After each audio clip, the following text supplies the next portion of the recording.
மிக முக்கிய மூத்த லீடரா இருக்கீங்க. இன்னைக்கு வந்து அதிமுக வந்து ஒரு மூத்த லீடர் போயிட்டு போறாரு. அவருக்கு என்ன செல்வாக்கு இருக்கு? ஒண்ணும் கிடையாது, செல்வாக்கே கிடையாது. ஆனா அவங்க ஜெயலலிதாவுக்கே அந்த பிரச்சார வியூகம்லாம் வளர்த்து கொடுத்தவர் எம்ஜிஆர் காலத்துல அதெல்லாம் நின்று சொல்லுங்க. இல்ல அதான் அவரு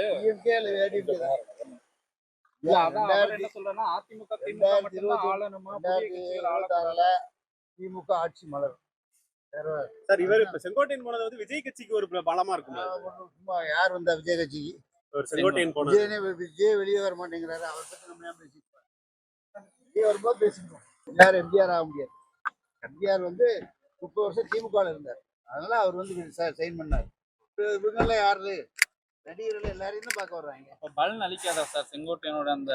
அது ஒன்றும் பண்ணலாம். நமக்கு என்னத்துக்கு எப்படியே போறாரு? அவங்க கட்சிக்கு நடக்கிறதுக்கு உங்களுக்கு என்ன இருக்கிறதுல உண்மை கிடையாது. நாங்க திமுக ஸ்ட்ராங்கா இருக்கோம். நீங்க 2 பேரும் ஒண்ணுதான், ஏன் வேற கட்சி வரக்கூடாதா அப்படின்றாங்க. வேற கட்சி எதுக்கு வரணும்? என்ன செய்யல? தொகுதியில மக்கள் வந்து ஓட்டு போடணும். மக்கள் நாங்க நல்லது செஞ்சிருக்கோம், திமுகவில் நல்லது செஞ்சிருக்கோம், அதனால வந்துடுறோம், திருப்பி வரோம், கேட்குறோம். வேற ஒன்றும் கிடையாது.